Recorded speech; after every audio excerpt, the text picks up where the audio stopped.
go. In this life or the next. In this life or the next. So I just finished Netflix's newest masterpiece of female ferocity, Warrior Nun, and I've just got to talk about it. While pretty much everyone has probably binged it by now, there may have been quite a few things that you may have missed. So let's go ahead and dive right into it. If you haven't watched the series, or if you've already binged a few since then, let me offer a quick refresher course. There's this girl named Ava, who grew up as a paraplegic in a convent. She croaks, but then wakes up in the middle of a mythic battle between good and evil. So, you know, standard teenager stuff. She then finds out that she's been accidentally chosen to be a halo bearer for a secret team of nun superheroes. Instead of joining them, she bails to go hang out with her new boyfriend, but that goes south when a demon attacks. She then decides to join the nuns and proposes a mission to stop the cycle of violence forever by destroying the artifact that's bringing in all of those pesky demons in the first place. The team does an epic superhero mission at the Vatican where it turns out that the angel who gave the original Halo bearer her powers was actually a demon. Whoops. The girls are betrayed by their mentor, Father Vincent, and the secret demon possesses a ton of people and gets them to attack the team. Then, because Netflix is really mean, the episode cuts to black, leaving us to wonder who lives and who doesn't for probably about a year or so. So basically, yeah, Warrior Nun is pretty flippin' awesome. So now that you've seen Warrior Nun, or at the very least sat through the brief description of what happens in it, you may be asking yourself, where did Netflix get the idea? Well, if the title didn't give you enough of a clue, it's from a 90s comic book by Ben Dunn. The original series ran for only about 1 year, though it had many spin-offs and continuations that lasted well into the 2000s. Warrior Nun may have the same name as the show and several similar characters, but it's very different. For the most part, the difference comes down to style. The book was pretty much the most 90s thing to ever 90s, and was thankfully toned down for a modern audience. Nun superheroes? Awesome. Nun superheroes in thongs? Not so much. Bit problematic there.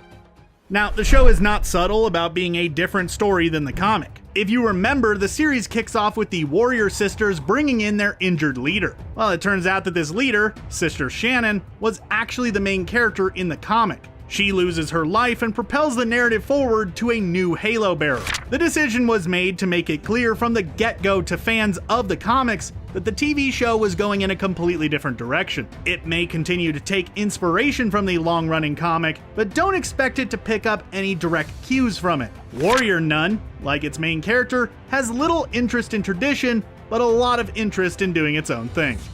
And you may have guessed it by now, but Ava Silva is actually a completely new character invented specifically for this series. While this may anger some fans of the original comic, it's actually a pretty brilliant move. This allows fans of the series to fall in love with a character made just for them, and it also keeps Sister Shannon from being changed too much from the comic. Seeing as Shannon isn't around anymore, it's not like they can really screw her up. Ava also has a lot more charm than any of the characters in the comics do. Marketing characters to comic readers in the 90s versus Netflix fans in 2020 are two completely different tasks. I don't know about you, but I'd say they made the right call with Ava. Who couldn't love that no BS attitude? So, most fans are going to walk away from Warrior Nun Season 1 a bit in love with actress Alba Batista. While it turns out that most of us are late to the party because she's already kind of a big deal. Alba Batista made a name for herself as a Portuguese television star before taking on the Netflix series, and the language barrier wasn't really an issue considering the actress evidently speaks 5 languages. If you just binge through the entire series without really looking at the episodes, you might not be aware of this cool little Easter egg in the titles. You see, each title is a Bible verse that is relevant to the themes of each episode. For example, the first episode where Ava gains her halo is titled Psalm 46:5. That verse reads, "God is within her, she will not fall, God will help her at break of day." It's pretty obvious what the correlation is there, considering the fact that she came back to life with the ability to walk. My favorite is the verse from episode 9 where they go on their Vatican mission, 2 Corinthians 10:4. It reads, "The weapons we fight are not the weapons of the world. On the contrary, they have divine power to demolish strongholds." Now that just sounds awesome. Warrior Nun is a show that just loves to throw twists at you. Some characters who you think are gone come back to life like Lilith. Some that you think are jerks end up being awesome like Mother Superion. Then there's Father Vincent, who may be responsible for me never trusting anyone ever again. Seriously, that one cut deep. One of the first big twists is that Ava didn't take her own life, but had it taken by the evil Sister Francis. If you look back, this is foreshadowed pretty heavily. Francis refuses to list a cause of death, and there are several mini flashbacks that show her looming over Ava. Also, just look at Sister Francis. But you're a very lucky little girl. You're in my care now. The finale of Warrior Nun threw so much at us. Cardinal Doretti became the Pope, Adriel is both alive and a demon, Vincent is evil, and we don't even know what's going on with that portal. It's important to realize that while we're pretty shook over that last episode, that's got nothing on the original fans, the actors. They have expressed across multiple interviews just how shocked they were at some of the twists along the way. Mary's Toya Tucker even had some suggestions about what to do with Vincent once she found him. Let's just say that vengeance isn't going to be a quick shotgun blast to the face this time if she has her way. I love Warrior Nun, but the way they ended the series was just straight up cold. In Warrior Nun, Mary breaks formation with her sisters and attacks a bunch of possessed people, only to be swarmed right as it cuts away. Too mean, Warrior Nun, too mean. If you're freaking out over Mary's fate, don't worry, so is Toya Tucker. The actress expressed that even she is unsure of whether Mary will make it. Tucker went over several of her theories in an interview, and these included the possibilities that she'll end up possessed, that maybe she was always working with Adriel, or that she may just end up being a goner.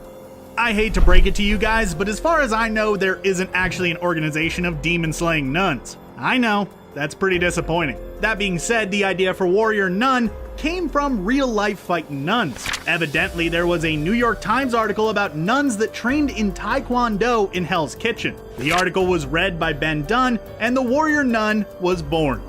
Jillian Salvius is still a bit of an enigma in the series. While it does seem as though she considers herself to be a good person, it seems like she's toying with things she doesn't understand. That being said, her theories do have a basis in science. Kind of. There are many scientists who believe that there is life outside our universe. There are theories that a potential multiverse of infinite universes, or even pocket universes, exist parallel to ours. She even references a Higgs field, which is basically an energy thought to exist in every universe. For a show about religion and scientific exploration of other dimensions, it's not surprising that there would be some symbolism here and there. One aspect of this that many fans may have missed is the relationship between the two kid characters, Michael and Diego. Both kids are portrayed as down on their luck, but their responses to their situations are polar opposites. Michael's mother has spared no expense to save him from his blood disorder. In fact, she's opening a portal to who knows where just to keep him from losing his life. And it is heavily implied that the portal isn't to heaven, but somewhere a little further south. In contrast, Diego is portrayed as a child accepting of his situation. His last lines to Ava are that he'll see her in heaven. This means that Diego and Michael may end up as vessels or symbols for the good versus evil conflict all around them. That, or I've just gone a little too far with fan theories once again.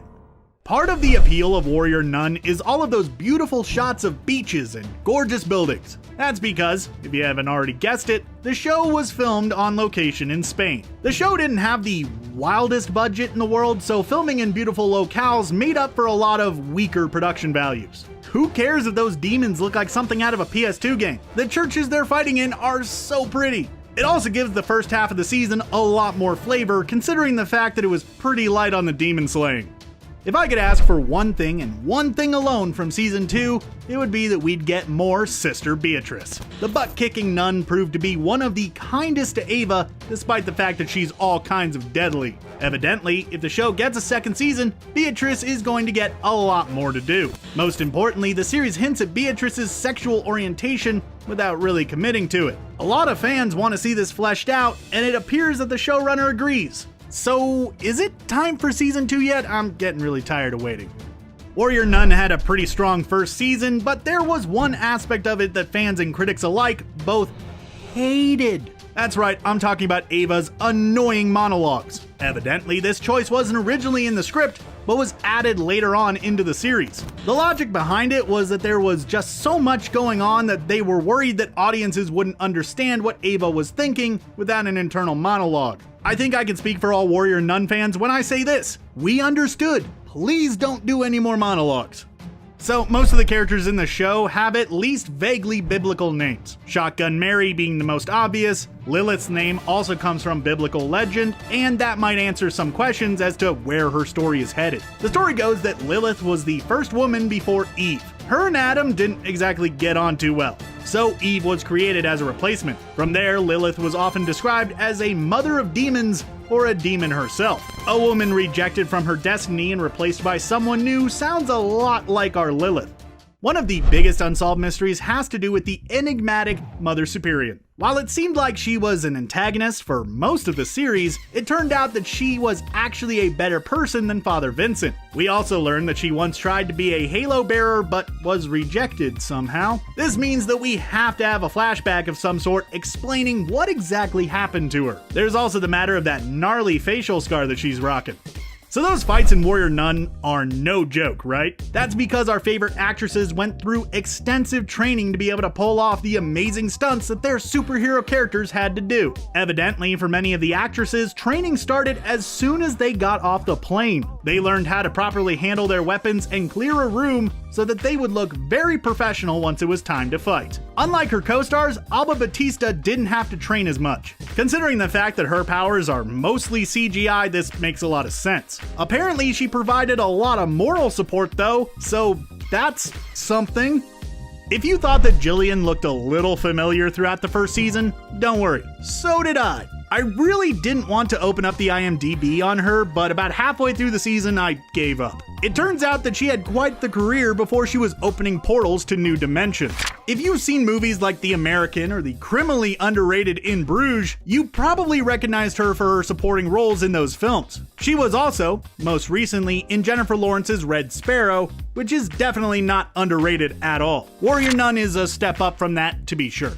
Cardinal Duretti was mostly a red herring villain throughout the first season. It really seemed like the manipulative new pope was going to be the show's big bad, but it turned out that he was in the dark on the whole villainous plot. Part of what sold him was the casting of character actor Joaquim de Almeida. He's been a force on both the small screen and the big one in projects like Fast 5, Desperado, and The Hitman's Bodyguard. So we all got played pretty well by the casting people on that one. There's no getting around what the closest series to Warrior Nun is. In many ways, Warrior Nun was sold as a spiritual successor to Buffy the Vampire Slayer. Now, both are feminist action shows about young women who get chosen as the saviors of humanity despite the fact that isn't really what they want to do. While the show obviously takes some inspiration from the classic Vamp Slaying series, it definitely creates its own style. In the end, being compared to a show like Buffy isn't the worst thing in the world. Can we ever get enough shows about young women who beat up monsters and throw quips at each other? The answer is no. No, we can't. It might surprise you to learn that Warrior Nun wasn't supposed to be a TV show at all. In fact, it was originally pitched as a standalone film. If you look at the season, this makes a lot of sense. If you cut out all the stuff with JC and his friends and Ava's trip with Mary, it has a pretty straightforward movie plot. That being said, Warrior Nun likely would have been a movie that got dropped and then lost in the shuffle of Marvel movies and summer sequels and such. It's pretty great that it became a Netflix series that will likely give us more nun action, hopefully for years to come. For a show titled Warrior Nun, there's a good portion of the season that has nothing to do with warriors or nuns. JC and his little band of misanthropes drop into the early episodes of the season and then drop out without a lot of fanfare. It looks like that storyline took at least a little inspiration from The Bling Ring. That film is based on the true story of a group of millennial thieves who robbed big-name stars while they were out of town. While the storyline was cool at first, it ultimately didn't service the main story aside from giving Ava something else to do for a little while. Every single person who's seen Netflix's newest Freshman series is asking the same question. Will there be a season 2? While we may have to wait a few months to hear the official verdict from Netflix, but seeing how the show is trending, I'd say probably yeah. It might also give you hope to learn that the writers are planning out a 5 to 7 season series. Hopefully it goes better for Warrior Nun than it did for Netflix's last Catholic superhero show. Yeah, that was a thing. If you finished Warrior Nun and now have a void in your life, I have good news. The creator, Simon Barry, has written several other great shows that you may jump into right now. His most notable work is the Canadian sci-fi series Continuum, which is also known for big twists and cool female protagonists. If you need more monster slaying, his show Van Helsing has a very similar hook to Warrior Nun and amassed quite a cult following. It may be a long wait for season 2, but hopefully these can hold you over for just a little bit.